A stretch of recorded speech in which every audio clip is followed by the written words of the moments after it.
Hi friends, నేను మీ మమత. Friends, నేను 2 days నుంచి మా విలేజ్ దగ్గరలో ఉన్న టౌన్లోకి వెళ్ళేసి మన ప్రోడక్ట్ ఒక 4 షాప్స్ దగ్గర పెట్టడం జరిగింది.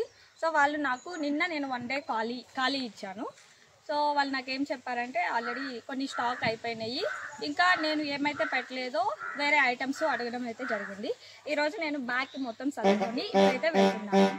సో మీరు కూడా మీ దగ్గర మీ చుట్టుపక్కల ఉన్న ఏరియాలో మీరు కానీ ఫీల్డ్ వర్క్ చేసి ప్రతి షాప్కి ఫ్యాన్సీ స్టోర్ కానీ అండ్ హెయిర్ సలూన్స్, బ్యూటీ పార్లర్లు, ఆర్ఎంపీ డాక్టర్స్ ఉంటారు మెడికల్లో, ఎవరికి ఏ ప్రోడక్ట్ అయితే కస్టమర్స్ ఉంటారో వాళ్ళ దగ్గర మీరు స్టాక్ పెట్టి, సో స్టాక్ సేల్ అయిన తర్వాత మీరు కొంచెం డిస్కౌంట్ ప్రైస్కి ఇవ్వండి. నేను ఆల్మోస్ట్ అందరికీ స్టోర్ ప్రైస్కే ఇస్తున్నాను. వాళ్ళు ఎంఆర్పీకి సేల్ చేసుకుంటున్నారు. కొంతమంది కస్టమర్స్ అడిగేదాన్ని బట్టి ఒక 10 రూపాయలు 20 రూపాయలు అటు ఇటు సేల్ చేస్తున్నారు.